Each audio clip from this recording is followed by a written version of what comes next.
A story that gets embellished with every retelling, but like all good legends, it has a kernel of truth that's hard to ignore. They say that on 11th Street, there's a house, number 11, that stands apart from the rest. During the day, it looks just like any other house on the block, a little rundown, maybe with peeling paint and an overgrown garden, but otherwise unremarkable.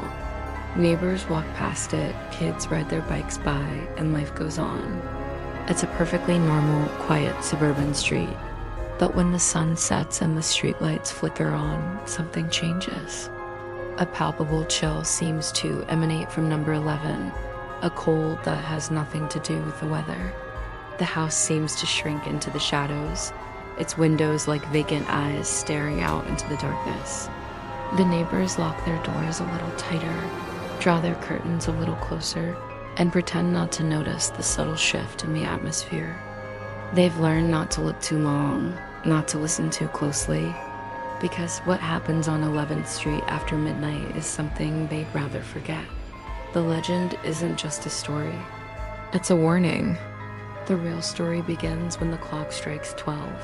That's when the house truly awakens. The air grows heavy, thick with an unseen presence. It starts with sounds, a faint scratching from within the walls, a soft, mournful whisper carried on the wind that seems to come from everywhere and nowhere at once. Then the shadows in the yard begin to move. They stretch and twist into unnatural shapes, figures that don't belong to the gnarled branches of the old oak tree. They dart across the lawn, too quick for the eye to follow, flickering at the edge of your vision. People who have dared to watch say they've seen things that defy explanation. Pale faces with hollow eyes appearing in the upstairs windows, only to vanish when you blink. Thin, wispy forms gliding through the locked front door as if it weren't there. Some have even claimed to hear a child's laughter, a sound that should be joyful but instead is filled with an eerie, chilling echo that makes your blood run cold. It's said that these are the souls of those who lived and died within those walls, forever trapped. Their stories are lost to time, but their presence remains, a constant, silent reminder of the house's dark past. But it's not just the spirits of the long departed that haunt number 11. The legend speaks of something else, something older and far more unsettling. After the witching hour, when the moon is hidden behind the clouds, creatures are said to emerge from the house's deepest shadows. They are described not as ghosts, but as physical beings, though their forms are nightmarish and wrong. Witnesses talk of things with too many limbs, crawling on the roof with a skittering sound like dry leaves. They speak of tall, slender figures that move with a disjointed, unnatural gait, their silhouettes barely visible against the dark brick. These beings are never seen clearly.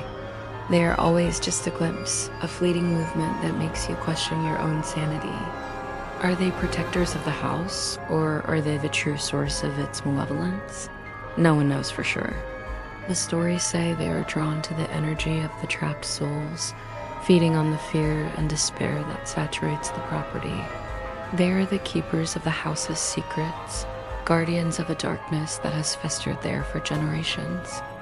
They are the reason why no one stays on 11th Street after midnight. Over the years, many have tried to debunk the legend. Paranormal investigators with their fancy equipment, skeptics armed with logic and reason, and thrill-seeking teenagers on a dare have all crossed the threshold of number 11. None of them have ever stayed the night. Some flee in terror within minutes, their faces pale and their stories incoherent, babbling about whispers in their ears and hands touching them in the dark. Others have had their equipment malfunction in bizarre ways, batteries drain instantly, cameras capturing static, and audio recorders picking up horrifying screams that weren't heard at the time.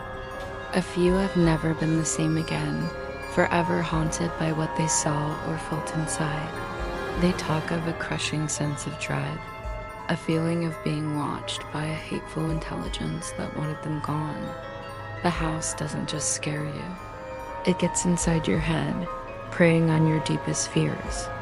It shows you things that aren't there, makes you hear the voices of loved ones in distress, and fills you with a paranoia that lingers long after you've left. The 11th house on 11th Street doesn't just have ghosts. It is a ghost, a living, breathing entity of sorrow and malice. So if you ever find yourself on that street late at night, take my advice. Keep walking and don't look back. Thanks for watching.